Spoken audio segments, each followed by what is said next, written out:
Bismillahirrahmanirrahim. Greetings.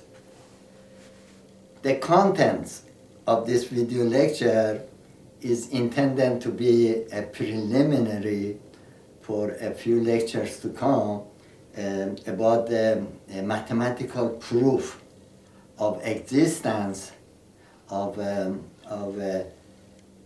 non-rational numbers that we call them irrational. Now, I intend to present this lecture at for two level for students.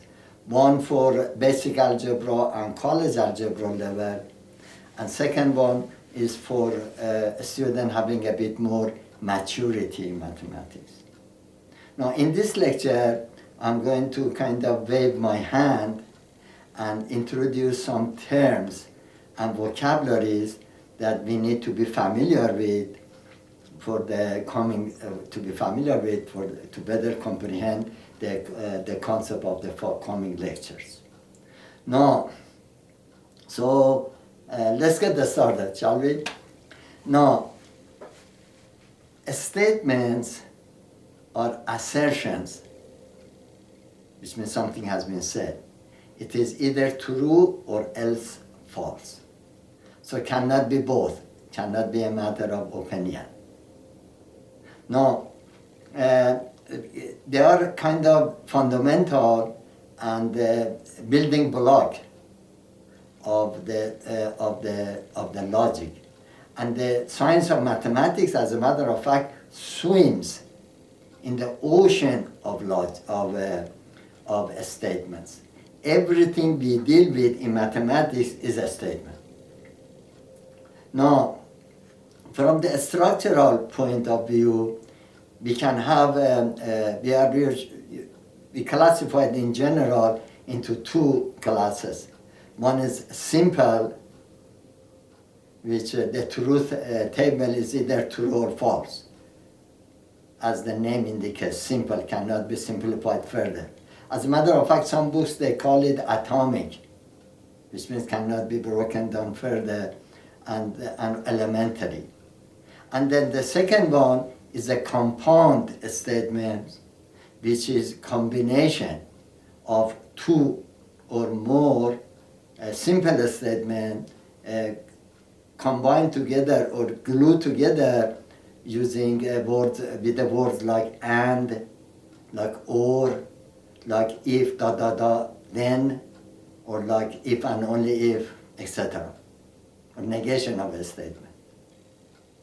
Now, the other thing is about the compound statement is that for the truth table of that, we have to take the cases under consideration in order to say under what condition it is true and under what condition it is false.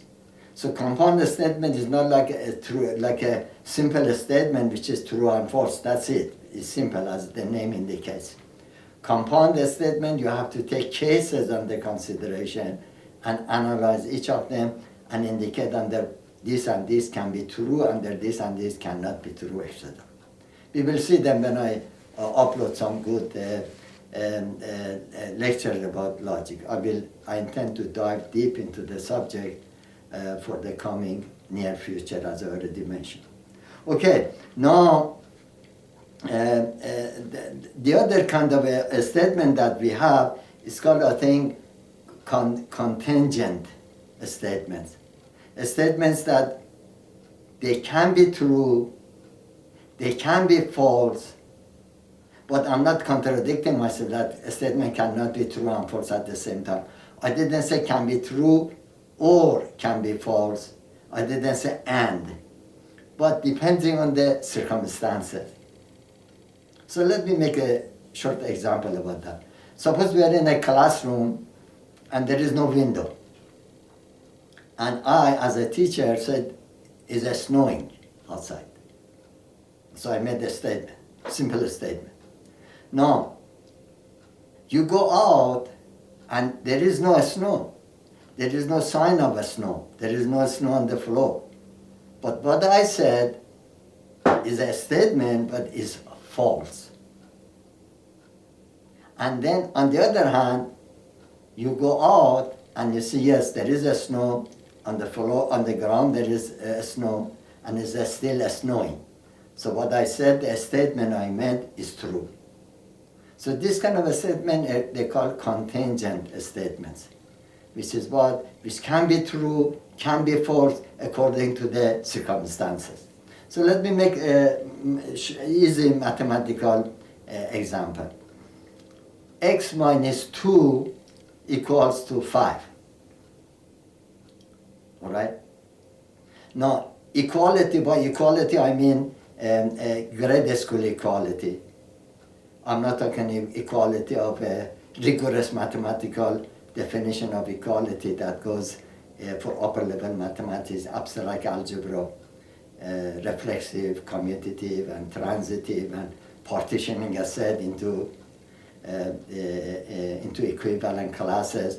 They are the characteristics of equality that you will be seeing in upper level courses in mathematics. But by equality I mean grade school meaning of equality. X minus 2 equals to 5. Now this is a contingent statement, because can be true, can be false. Now the truth is that when x is what? When x is 7, x minus 2 equals to 5 is a true statement. Do you follow me?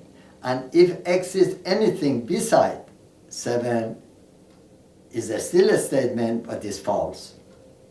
For instance, if x is 9, 9 minus 2 is not equal to 5. So this equation that I mentioned is a contingent, if I'm pronouncing correct, a statement, which means it depends on the circumstances and situation. Okay, now the other thing we have in a statement is that tautology. Tautology means a statement that is always true, or that under all circumstances is always true. Example I can say is sun rays in the east. So we have seen it all the time to raise, so we are expecting tomorrow also to raise. That everybody in the world agree with that. By the way, not really. It just remind me something. This is, let me say a few words about this tautology, about the sun rising in the east. According to the Islamic belief, one of the signs of the approach of the hour is that the sun will rise in the west. And that is the belief of Muslim, of course. And non-Muslim, that number of them is much more than Muslims in the world at this time or all the time. Then to them that is tautology.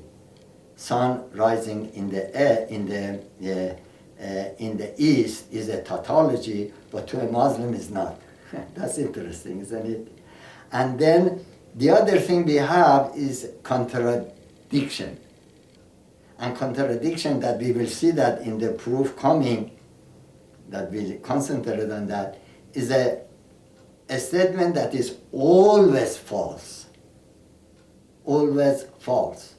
So again, tautology is something that is always true, and contradictory is the statement that is always false. Okay, then I think it's enough for this. This is a short video, and again I repeat myself. I'm intending to in the near future sometimes to dive deep into the subject of logic and bring all the cases that we need for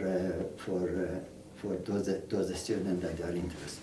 Okay, then I thank you very much for watching, and if you have any topic that you want me to give a lecture about, please indicate that in the comment section below, and if I notice it, I will try to prepare myself to give you that lecture. So I hope that my channel, my lectures that I'm giving are beneficial to you, and I am uploading those kind of lectures that I have been myself experienced from the students that they have difficulties. So those topics that the students have difficulties, I usually make a lecture about them.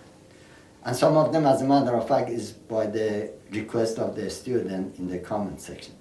Okay, then again, as always, I wish you all prosperity and good health, and please stay and remain safe. So long.